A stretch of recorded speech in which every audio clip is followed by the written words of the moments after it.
მართალი ადუღდა.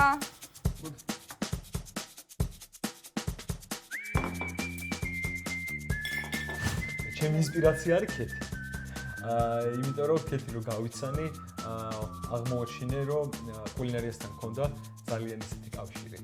მჭიდრო, იმიტომ რომ სულ ხიბლავდა რომ მოდი ეხლა სპაგეტს განიკეთებ. მოდი იმას განიკეთებ და იმდენად საინტერესო ხდებოდა ეს ყველაფერი, რომ მეც გამიჩნდა ინტერესი. მოდი არ დავამოთ პირველი გავსინჯე ჩახოხბილი.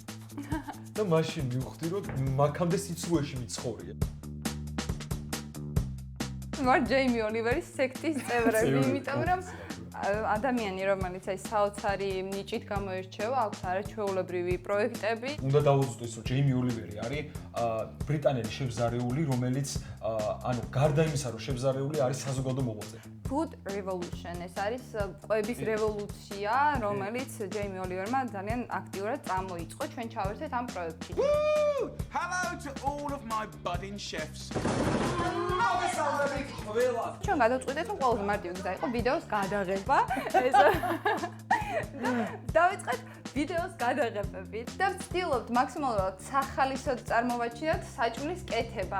ჩვენი პირველი როლიკიც შეფუთულია.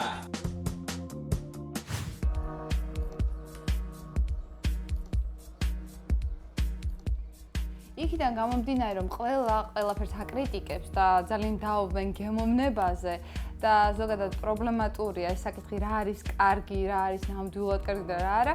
ვფიქრეთ, ჩვენი აზრი როგორც მომხმარებლებს შეგვეძლო დაგვეფიქსირებინა და ჩამოგვეყალიბებინა რა რატომ მოგწონს და რა რატომ არ მოგწონს.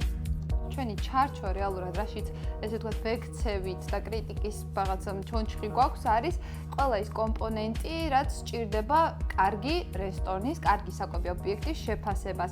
მაგალითისთვის ეს არის სისუფთავე, ეს არის მუსიკა, ფონური მუსიკა, ეს არის ღვინო, ეს არის მიმტანის ცოდნა, გამოცდილება და მახსოვს ერთი შემთხვევა, როცა ძალიან ქართულ რესტორანს ვეწვიეთ და ძალიან გემრიელი იყო ყველაფერი, მაგრამ მუსიკა ფონური იყო იმდენად შეუსაბამო ამასთან, რომ ხასიათი, საერთო სიტუაცია, აურა იყო აბსოლუტურად განსხვავებული.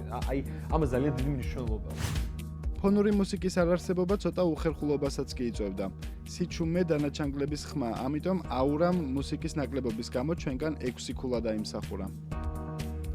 ორი მიმტანი გვემსახურებოდა გოგონა და ბიჭი. ჩვენი იქ ყოფნის პერიოდში არც ერთ მათგანს არ გაკარებია სახეზე მასპინძლური ღიმილი და რაც მთავარია სამწუხაროდ არც მათი პროფესიონალიზმით მოვიხიბლეთ. ამიტომ კატეგორიებში კეთილგანწყობა და პროფესიონალიზმი ერთ-ერთი ქულა ჩვენს მიმტანებს. ქათმის ბურანოსთვის ზედმეტი ქება მიეწერათ. გემრიელი კი აღმოჩნდა, თუმცა თითქოს არომატები გაბნეული იყო და ერთი მთლიანობა აკლდა. ბევრი რომ არ გავაგრძელოთ, როდესაც ბარბარე ჯორჯაძის რეცეპტურაზე გაქვს პრეტენზია, მაშინ მაქსიმუმი მოგეთხოვება. კატეგორიას კერძი 7 ქულა.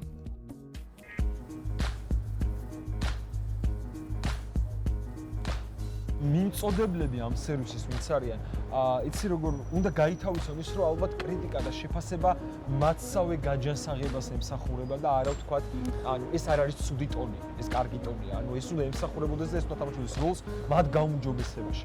კულინარიას, აი როგორც სფეროს პოპულარიზაცია ჭირდება. იმიტომ რომ ეს განაპირობებს მე კრიტიკის მომძაფრებასაც, ეს განაპირობებს მომხმარებლების შეფასებასაც. შესაბამისად, კულინარიის პოპულარიზაცია ალბათ ყველაზე კარგი წყარო პირველ რიგში ტელევიზია. გავჭრათ ცხელი პუდინგი.